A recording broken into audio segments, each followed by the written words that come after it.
Hi, welcome back. This is Simone from Biim.Games, and today we're going to continue our tutorial. I will show you what we're going to do. So basically we are going to move our cards on the grid after selecting the card. So now we have the option of pick the card from the deck as usual, or move the card. If I click on the card, this card of the player number 2, this card the player number 1, as you can see I can select it. I can select only this one. After select the card, I want that my robots can move only one cell in one of the direction, up, down, left or right. It cannot move in diagonal. So that's what we're going to do today, and when I click on that direction the card move and automatically the turn is passed. Then there is a turn of the other player can take the card, this card, and move as well. So as you can see, it can go in the other direction, but only on the 4 direction we choose before. So that's what we're going to do now, and let's see how we can do this. Before starting anything else, I want to show you actually another problem that we have in our game, and to do so I just loaded, this is the previous version, the last version of the last video. We have downloaded the program before I do any changing for the selector. And what we have here, we have that we can check on the array map if you use of course the debug mode. Actually I also have a new things to show you. I'm experimenting today the zoom because someone asked me. So this is the structure of our array. 0 is this one is the first value of the x. Then these are all x at 1, x2, x3, and these are all related y with this value x. So basically each of these line here correspond to each of these columns here. So now I'm going to place a card on this top left corner, 0, 0, and as you can see the value is 0 because the card is the card number 0. When we move the card on the array elsewhere, now still I need to pass turn. Basically what we have that this value 0 is now reset, so it's still recorded here the first value even after move the card. So what we're going to do today, while we move the card, the sprite in the card on our battlefield, we need also to update the structure of our array with the values. Otherwise we keep have a cloning of cards in our array. So we need to reset this first 0 to -1 every time we're going to move the card. So this is what another thing we need to do today. So we can just close this for now. Okay, I can close this old program. I can remove the zoom, maybe too many programs open. Okay, so another thing I did today, just I had a new layer for the selector. It's called selector, basically between the two layers. If you use the free version of Constructor 3, I'm sorry, you can't have more than 2 layers, so you need to adjust the zeta order and put the selector always under the cards, but always above the board and the grid. But this can be done easily. I'm not going to explain, you know already how to do it. So this to make things a little bit clear for us. The selector now is on the layer selector, as you can see. Layer selector. And what else we have, that the selector was, when we double click it, you can see that I have the 2 new animation frames. This one for the player number 1, and this one for player number 2. While the 0 will be generic when we drag the card before putting on the battlefield, because we want to know which card is which when we're going to select if it's a one player or the other. When we drag it, of course we know already who is the player charging and moving, so we don't need it to be specific. So that's what we've done today. That's what I've done in advance to try to save a little bit of time. We can now start with our code. So we go on our event sheet board, and here where we have our usual 3-port filter, we go down in the condition of drag and drop. So on drag and drop, when the card is overlapping the time map, we're going to add a new action that is card set disable. So set enable, but we need to disable. Set disable. Okay, so now we have this condition new action, and we're going to disable the card, and we put this before passing the tool. So basically, what's all this? All this is when we drop the card on our tile map, we disable the drag and drop because we don't want anymore to move the card using the drag and drop, but we want to select the card with the mouse or the touch. If you want to use the touch, of course you can change it. First, after the card is selected, then you click on another cell on the tile map, and if it's possible, the card will move in that direction. So that's why we're going to disable at this point the drag and drop after we drop the card. Sorry today a little bit slower than usual because you need to practice with this zoom, so I hope it's not too bad for you. Okay, at this stage we need to add another condition when inside the stop drag and drop, when we stop to do the drag and drop on our function, this one here. So now we want to add a new condition here.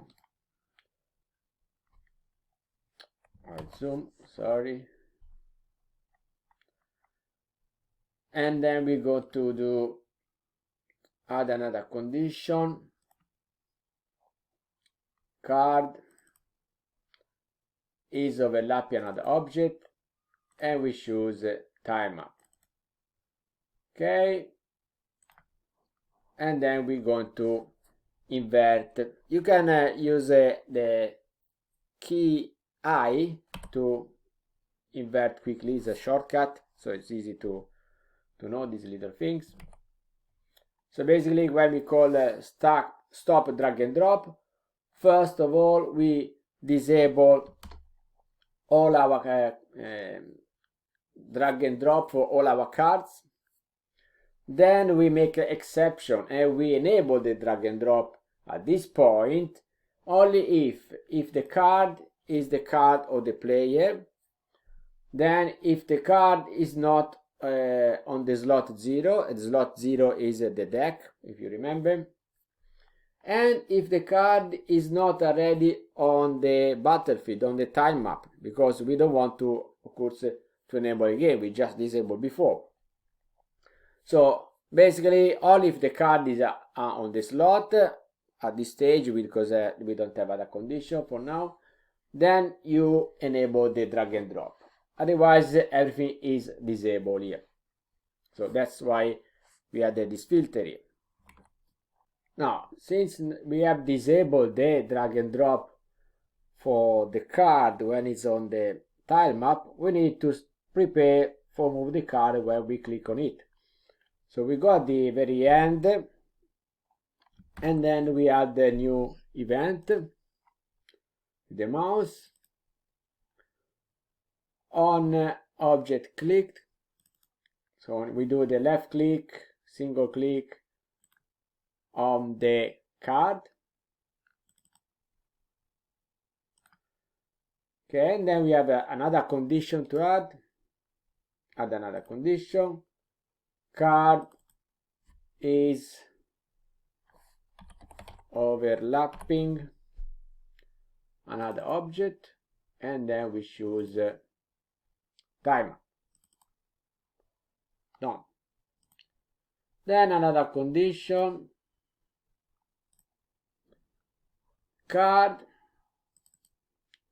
need to check if it's the card or the current player. Compare instance variable if player number is equal to turn. So only the cards of this the player that has the turn. So basically we click on the card if the card is on the tile map and if the card is the card of the player that is currently having the turn, then we do something. And what we're going to do, we're going to say selector set position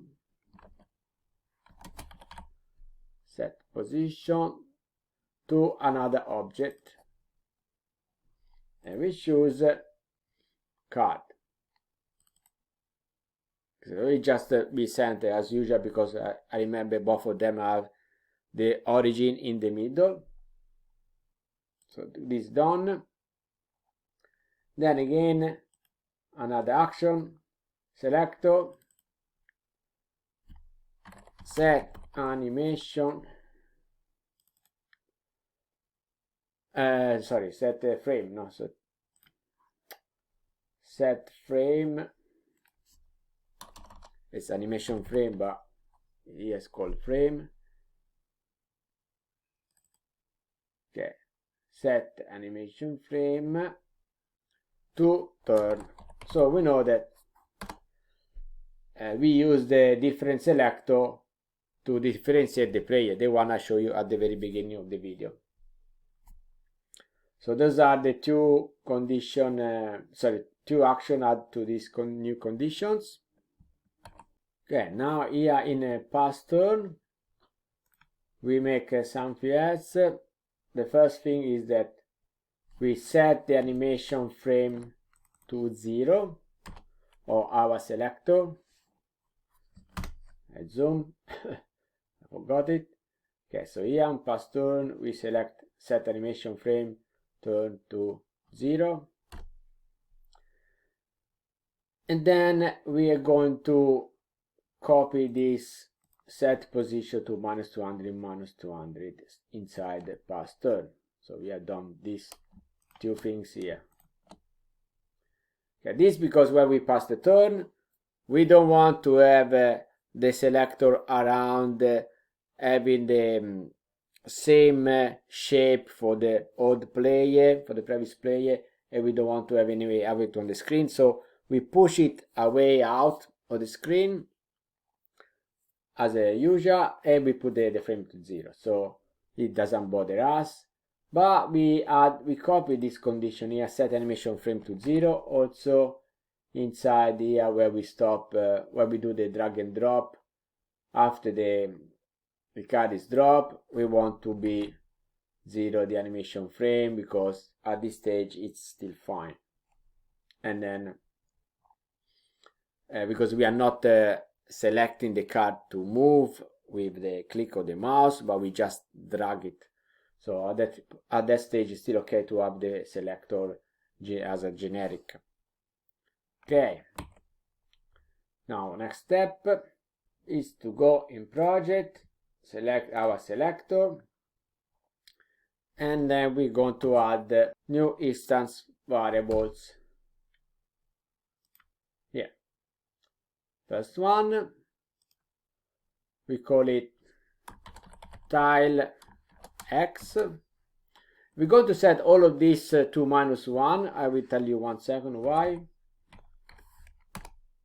Then we make move it a little bit here, another one called tile underscore Y to -1, and then again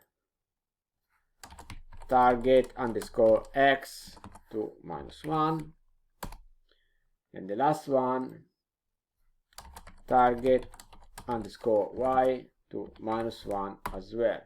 Okay, so all of 4 minus 1. This because I'm going to call these variables are going to collect coordinates on our array and also on our time map. We don't want to have initial value to 0 because 0, 0 is actually the first coordinate of the first slot. So we don't want to make any confusion.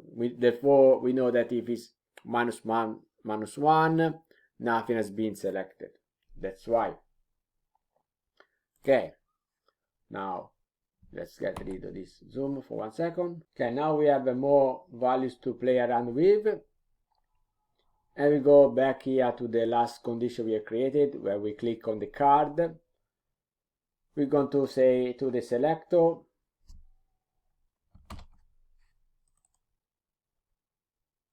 set value of tile X to tile map dot position tile map dot position to tile of card dot X. Okay, now I will going to explain this in 1 second. I just duplicate it, and I'm going to do the same thing for tile Y, replacing every X with Y. Okay, so what we're going to do in these 2 conditions here, these actions. So after we click on the card, we check the card is on the time map. The card is a card of the current player. We set the position of the card of the selector around the card. We set the animation frame of the selector of the turn of the player. Then we want to record the position of the card in terms of coordinates. This as usual. So now we know, thanks to these values, where the card is set in coordinates, and we need this for the next step. In the next step, we're going to add the new event, and we're going to say when with the mouse we do click on object clicked, as usual, single left click, but this time rather than the card we do on the time map. So basically we want to record now the position where the player touch the time map. So because we want to say to the card that is now selected, move to this position, so we need to make a calculation to see if the card can go in that position. Therefore we need to store the values of the target or our card. That's why we're using this instance variable, also because it's easier. We don't have to write every time this long formula. We can use these short names. So we want to set value of target X to tile map dot position. Today I'm going to write always wrong. Position to tile, this time not card but of mouse.x. If you remember how we did in the very first tutorials of our, I copy already this, or our time map. So we're going to duplicate this one, replace target X with target Y, and so on. So every X become Y as usual. So we have both values of X and Y. And we add a new sub event. And now I'm going to add some comment. Normally I don't write comments because it's taking too much time for the tutorial. You should always use comment as much as you can. Just for me, otherwise it takes too long, but I'm trying to write some notes for us for get a little bit easier to understand, because lists get a little bit complicated from now on. So I'm going to write if the target target cell,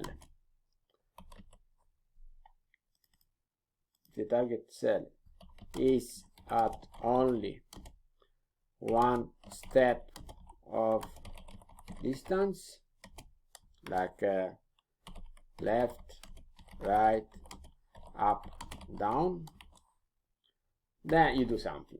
So basically, after we click and we select a new area of the tile map where we want to move the card, we need to verify actually if cell, first of all, it's at one step of distance, because as you remember, we can move very far and we can move in diagonal. So first of all, I'm going to write the formula. Second, I'm going to show you on the actual game to make sure that you understand well. First thing is system, compare two values, and today we're going to use something new I've never done used before in our tutorials. We use the expression ABS. That means absolute. Absolute means it transforms everything, every value I'm going to put it within the brackets in a positive value. So it's all for numbers. So if I have -1, -2, -3, or whatever, they remove the symbol minus in front and become 1, 2, and so on. Of course, if it's a positive already, nothing is going to change, already absolute. So it's already positive, the number, no problem.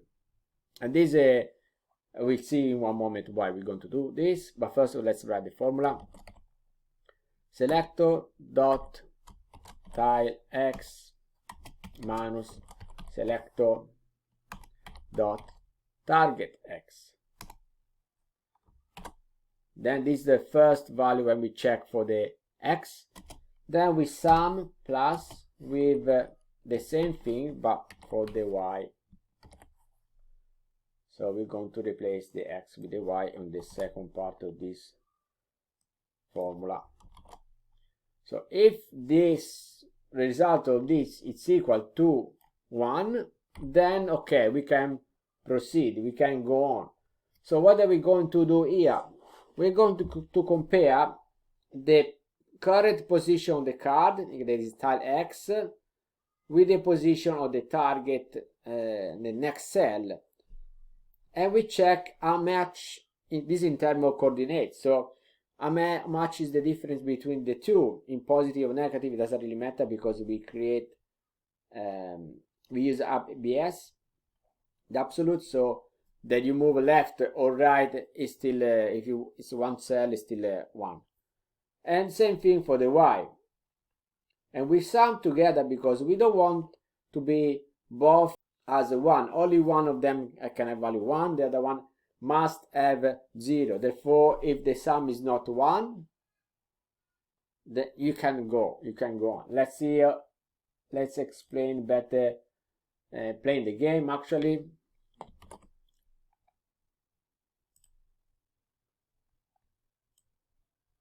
And I'll move here. Okay, so now we have our card here. The other player plays the card. When it's this player turn, I click here. Now we want to force the card to move only here, here, here, here. So one of these 4 points only. Everything that is too far, of course, is more than one cell distance. Everything that is diagonal, we don't count diagonal as one step, but we count as a 2 step because it's 1 to the right and 1 to the bottom. So it's 2 steps. Therefore, you can put the card in diagonal or one. You can't count this as a 1. You count as 2 steps. So all this formula will prevent the card to go anything else that is not one of these 4 points here. That's right. Go. Let's get back to the program. And we're going to add another sub event. Okay, from here we may add another comment again. because so basically if the target cell is empty, the target cell is empty, move the calculus, then assign the robot to the new cell and remove it from the previous one. Okay, then copy the values of selector dot target underscore x or and y as well, we do for both, in selector dot tile underscore x and y as well, and reset selector dot target underscore x and y. So I wrote a little bit short way. So this is what we're going to do. So now we check that our card is actually going to move in a cell that is nearby. At least we click in a cell that is nearby, but you need to check if that cell is actually free, if it doesn't contain already another card. Otherwise we can move, and if we move, then we need to keep track about everything. So first thing first, array map, zoom, compare at selector dot target x, copy selector dot target underscore y equals -1. Remember, -1 means that it's empty, the cell. So only if the target is empty, we can go to do all these actions here. First action is in array map, set value at. So we are going to move, actually we are going to copy the value that contain the number of the card in array map in the new coordinate, because we need to keep track where we're going to put the new card. So the new coordinates are stored in selector dot target x and selector dot target underscore y. And what are we going to write? Which value? We need to write the value that is stored in array map dot at, which coordinates selector dot tile x, comma selector dot tile y underscore, always underscore, I forget to say for x, but you understand. So basically we're going to put in this coordinate here of the array the value that was in the previous one, and for now all good, no problem at all. But we need at the same time to empty the previous cell, because now the card is not anymore there, it's moving in a new cell. Therefore we need to free that area. So we're just going to copy this and we replace this target x with tile underscore x, because tile, remember, was the values of the original coordinate, and we put values as -1, that means empty. Okay, not only this, now we need to also change the values of the selector, all the instance variable we have there. So for make this, we're going to copy from these ones, and save a little bit of time, and I drag it down, and then I copy also these two and I'll drag them down. I will go to zoom them so it's easier for you to see. Okay, selector, set tile X to what? Now we're going to select the value of tile X to selector dot target X. So now the tile X value that store the position of the card need to be update the value. It's not anymore in the previous slot, it's in the new slot, so the values of the new slot are in target. I know I'm repeating a lot, but I want to make sure that you understand everything. For the Y we do the same thing. Selector dot target Y, and then we go to free also. Not only we free the area in the array, but we're going to free also the variables of target X and target Y, so we put them to -1. That means that we haven't selected yet where we are going to move our card. Okay, so now we update the values of tile X and Y, and we update the values of target X and Y. Now seems good.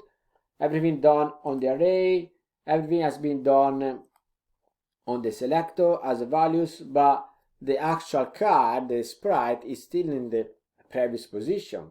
We didn't move the card yet, so we need to add another sub event to understand of which card we are talking about, because here in this block there is no reference about which card we're going to act with.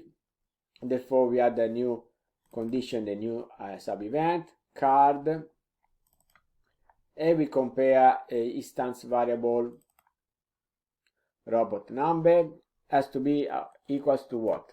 To array map at which coordinate, equals to the one we just update, the one that is selector dot tile X, comma selector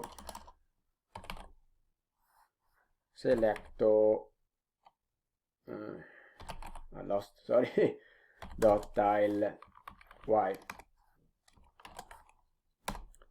Okay, now we know which card we talk about, because in these coordinates there is a value of the card that we just update here,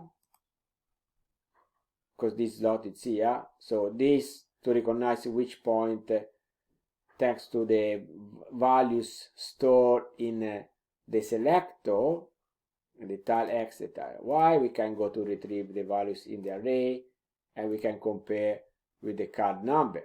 So now we know which card we talk about. Now, finally, we can go to card, and we can set position. Here we're going to do something a little bit different, something new.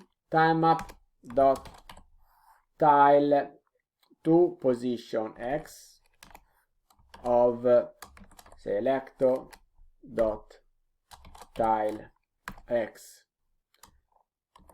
and then I copy this. I do the same thing for the Y. What does it mean, this one? If you remember before, from the coordinate in pixels from the mouse or the selector, we got the position in the array in terms of cells, array like cell coordinates, and then we move the things around in the array. But now from the array, or from anyway the tile map, that we have a position in terms of a cell coordinate, that are these ones here, selector dot tile X and Y, we're going to convert, thanks to this, tile to position in actually pixel coordinate, and therefore this formula here will give us the position as a pixel where to move the card. So in this way, I hope you learn another new thing. if you didn't know already. If you maybe you already discovered by yourself, but anyway, that's the purpose of our tutorials. And then it's not finished yet. We're going to call function,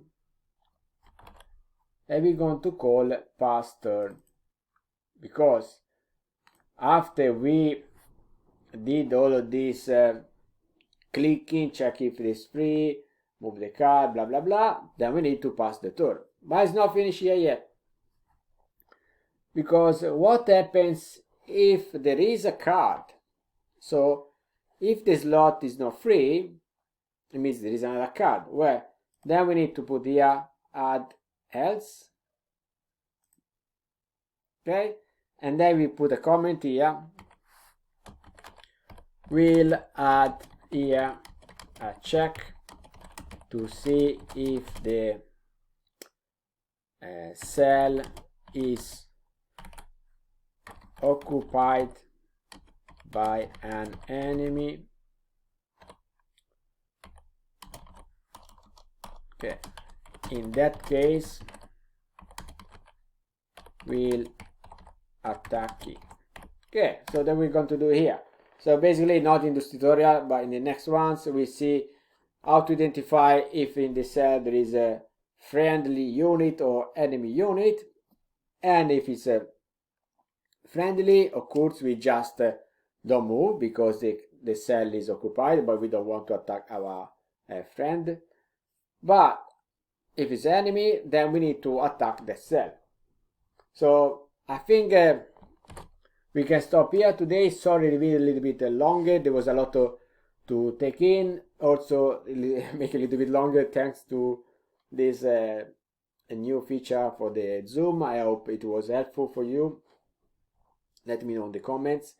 And then, as usual, if you like, you can like, subscribe. But the most important thing is for me, if you can share this video around, you save me time. And really, you help me a lot. This doesn't cost you anything, sorry. But if you also want to help me to contribute in more development of this channel, of course, you also can support me on Patreon. In Patreon, I'm going to add new things, and also will be available the caps of all this tutorial. Basically, you can download the file and you open directly. You don't need to type it, do anything. You just get everything from my Patreon page, and you save a little bit of time, especially if you're in a rush or if you want to check something old, you don't want to retype everything from scratch. So if you have other ideas of how we can help each other on Patreon, of course, you can join me and then let me know how can we improve and help each other as best as we can.